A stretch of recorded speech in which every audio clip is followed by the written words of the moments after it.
గన్నవరం మాజీ ఎమ్మెల్యే వల్లభనేని వంశీకి హైకోర్టులో కొంత ఉపశమనం దొరికింది. కొంత బిగ్ రిలీఫ్ అని మనమైతే చెప్పుకోవచ్చు. ఎందుకంటే గతంలో ఆయన తన నియోజకవర్గంలో మైనింగ్ చేశారని, దాదాపు 100 కోట్లకు పైగా మైనింగ్ చేశారని, మట్టి తవ్వకాలు జరిపారని చెప్పి ఆయన మీద కీలక కేసు నమోదైంది. ఆ కేసు నేపథ్యంలో నిన్న హైకోర్టులో విచారణ జరగడం జరిగింది. ఆ విచారణ నేపథ్యంలో ఆయనకి ముందస్తు బెయిల్ అనేది రావడం అయితే జరిగింది. అయితే దాంతో పాటు మెయిన్ గా చూసుకుంటే ఆయనకి ఆరోగ్య పరిస్థితులు బాగోలేదు. ప్రభుత్వ ఆసుపత్రిలో ఆయనకి ట్రీట్మెంట్ ఇవ్వడం వల్ల అక్కడ ఉన్న సదుపాయాలు ఆయనకి సరిపోవడం లేదు. ప్రైవేట్ ఆసుపత్రిలో నాకు వైద్యం చేయించడానికి కొంత కోర్టు తరపు నుంచి అనుమతి కోరడం అయితే జరిగింది. అయితే దాని గురించి ఇంకా పూర్తి స్థాయిలో విచారణ చేపట్టడం జరిగింది. ఆల్రెడీ గవర్నమెంట్ అంటే ప్రభుత్వం తరపున ఉన్న న్యాయవాది ఎవరైతే ఉన్నారో ఆయన్ని కొంత విచారణకు ఆదేశించడం జరిగింది. ఆయన పూర్తి సమాచారం ఇచ్చిన తర్వాత ఆయన్ని ప్రైవేట్ ఆసుపత్రికి అయితే తరలించడం అయితే జరుగుతుంది. కానీ ఇక్కడ మైనింగ్ కేసులో వల్లభనేని వంశీ గారికి ఏదైతే కొంత ముందస్తు బెయిల్ దొరికిందో, కానీ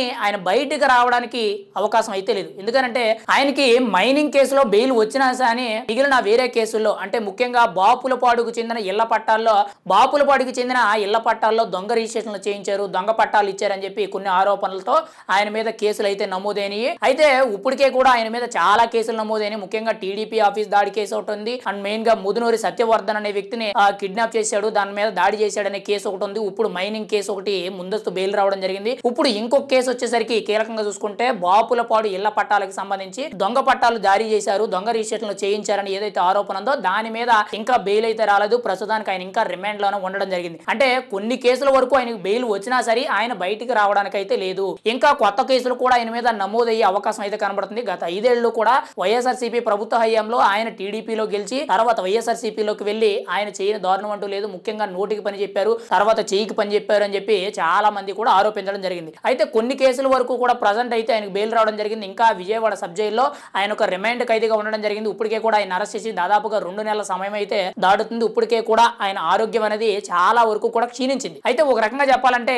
ఆయన ఆరోగ్య పరిస్థితి అనేది ఒక రకంగా చాలా ఇబ్బందికరంగా మారింది. దాంతో ఇప్పుడు ప్రభుత్వ వైద్యులు ఆల్రెడీ గుంటూరు ఆసుపత్రికి తీసుకెళ్లి అక్కడ వైద్యం చేయించడం జరిగింది. దాంతో పాటు ఆయనకి టెస్టులన్నీ కూడా రక్త పరీక్షలతో సహా అన్ని చేయడం జరిగింది. కానీ నర్మాలజీ అండ్ మెయిన్ గా పల్మాలజీకి సంబంధించిన కొన్ని ఇబ్బందికరమైన ఆరోగ్య సమస్యలతో ఆయన బాధపడుతున్నారు. ఖచ్చితంగా ఆయనకి ట్రీట్మెంట్ అవసరం అని చెప్పి అక్కడ ఉన్న డాక్టర్లు అయితే చెప్పడం జరిగింది. దాని మీద ప్రభుత్వ న్యాయవాది ఇచ్చిన విచారణ ప్రకారం ఇప్పుడు హైకోర్టులో ఆయనకైతే ఖచ్చితంగా ప్రైవేట్ ఆసుపత్రిలో ఆయన వైద్యం కోసం ఏదైతే హైకోర్టును అనుమతిని కోరుతున్నారో అది ఓకే అయ్యే ఛాన్స్ అయితే ఉంది. ఇంకా పూర్తి స్థాయిలో అయితే దాని వరకు సమాచారం అయితే రాలేదు. కానీ కొంతవరకు కూడా బెయిల్ కి అయితే ఆయనకి బిగ్ రిలీఫ్ అని మనం అయితే చెప్పుకోవచ్చు. ఇంకా 1-2 కేసుల్లో మాత్రమే ఆయనకి బెయిల్ రావాల్సింది. ఆ కేసుల్లో కూడా ఆయన బెయిల్ వచ్చినట్లయితే పూర్తి స్థాయిగా ఆయన అయితే బయటికి రిలీజ్ అయ్యే ఛాన్స్ ఉంది. ఏది ఏమైనా సరే గతంలో చేసిన తప్పుల వల్ల ఈ రోజు ఆయన్ని వెంటాడుతున్నాయని మనం అయితే చెప్పుకోవచ్చు. కర్మఫలం అనేది ఆయనకి చాలా గట్టిగా తగిలిందని మనం అయితే చెప్పుకోవచ్చు. ఏది ఏమైనా సరే ఇప్పుడు వరకు కూడా దగ్గరగా 5-6 కేసులు అయితే ఆయన మీద నమోదైనవి. అందులో 3-4 కేసుల వరకు కూడా బెయిల్ అయితే మంజూరు అవడం జరిగింది. నిన్న తాజాగా చూసుకుంటే